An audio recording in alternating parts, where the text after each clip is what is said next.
There is a dog in Japan named Hachiko. His owner died in 1925, and for the next 9 years, every single day without exception, Hachiko walked to the train station where his owner used to arrive and waited for him to come home. He waited for 9 years. His owner never came. Most people hear that story and feel something, but then they tell themselves, that's just a dog. Dogs don't really feel heartbreak. They don't understand loss the way we do. They just follow routine. Science now says that explanation is wrong, and the evidence that overturned it is more heartbreaking and more extraordinary than the story of Hachiko itself. Because it turns out dogs don't just feel loss.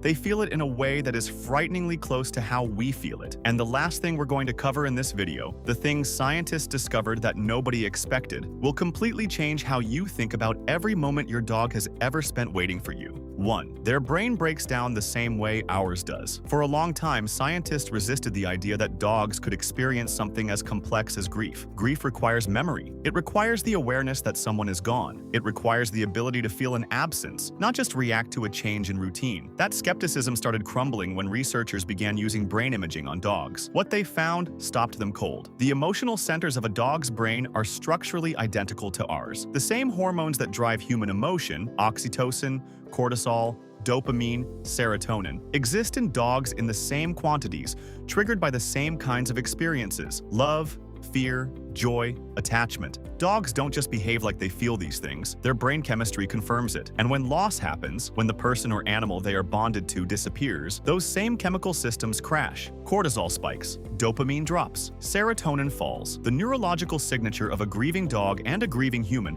are not identical, but they are closer than anyone was prepared to admit. A study surveying 426 dog owners who had lost one of their pets found that 86% of surviving dogs showed significant negative behavioral changes after the loss of their companion. Not minor changes, significant ones. Changes that, in a human being, we would call, without hesitation, the signs of a broken heart. 2. What heartbreak actually looks like in a dog. Here is what researchers and veterinarians have documented repeatedly across multiple studies in dogs who have lost someone they loved. They stop eating.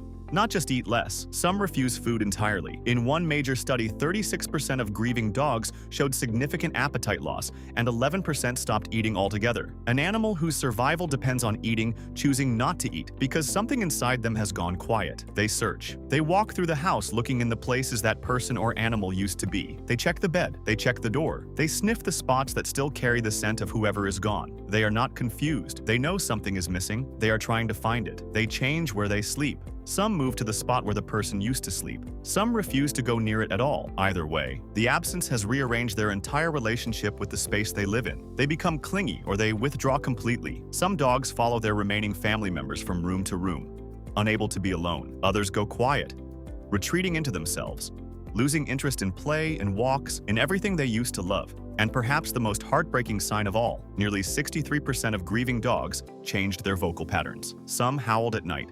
Some went completely silent. Dogs who had never whimpered started crying. Dogs who had always barked went quiet, as if the sound had gone out of them. These are not the behaviors of an animal that doesn't understand loss. These are the behaviors of an animal that understands it perfectly and doesn't know what to do with it. 3. They can feel your heartbreak too, and it makes theirs worse.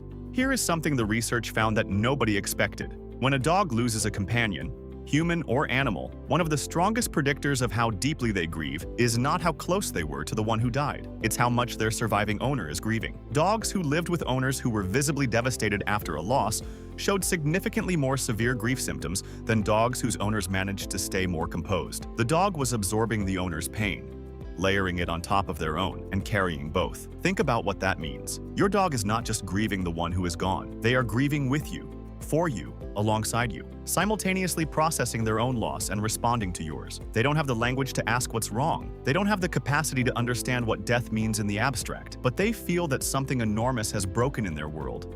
And they feel it in you too. This is why so many people report that after a loss, their dog became their shadow. Not because the dog was scared, because the dog was trying to hold both of you together. And some dogs grieve for a very long time. Research found that nearly 25% of grieving dogs showed behavioral changes for more than 6 months. 6 months of searching, 6 months of sleeping differently, 6 months of waiting for something to come back that never will. 4. They don't know it's forever, and that might be the hardest part. Here is the question that sits at the center of all of this, and the one that scientists still wrestle with. Does your dog understand that the person who is gone is never coming back? The honest answer is, probably not. Not in the way we understand it. Dogs live in a world of presence and absence. Someone is here, or someone is not here. The concept of permanent absence, of death as something final and irreversible, is likely beyond what their mind can hold. And that changes everything about how we understand their grief. Because if your dog doesn't know the absence is permanent, then they are not grieving a death. They are waiting for a return that is never going to come. Every day, some part of them is still expecting the door to open, still listening for familiar footsteps, still checking the spots that carry a fading scent. They are not sad the way we are sad, with the full weight of knowing it's over. They are confused and searching and loyal beyond the point where loyalty makes any sense. Hachiko didn't wait at that station for 9 years because he understood his owner had died. He waited because every day he still believed, somewhere beneath thought, in the oldest part of him, that today might be the day they came back. That is not a lesser form of grief. That might be the purest form of it that exists. 5. What this means about every time you've ever come home. Here is the thing nobody says when they talk about dog grief. The thing that changes everything once you see it. Every single time you leave, your dog doesn't know if you're coming back. They don't understand work. They don't understand errands. They don't understand the concept of, I'll be home at 6. When you walk out that door, from your dog's perspective, the person they love most in the world has disappeared, and they have no way of knowing whether this is the absence that ends or the one that doesn't.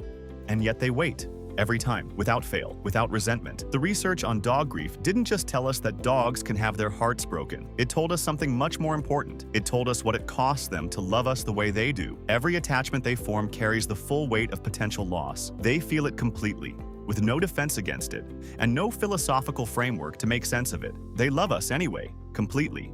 Every single day. So the next time your dog loses their mind with joy when you come home, when they spin and jump and press themselves against you like you've been gone for years, even if it's only been 20 minutes, understand what you're actually seeing. You're seeing relief. You're seeing the answer to a question they've been holding since the moment you left. You're seeing what it looks like when something that was broken puts itself back together. They can feel heartbreak. The science confirmed it. But what the science also confirmed, in the same breath, is that they choose to love us anyway, every single morning, knowing exactly what it might cost them. I don't know what to call that except extraordinary. And I hope the next time your dog looks at you, you feel the full weight of what they're giving you. And if this video made you feel something, there is one more question you need to ask yourself. Why do we love them this much in the first place? That video is on the channel. Watch it next.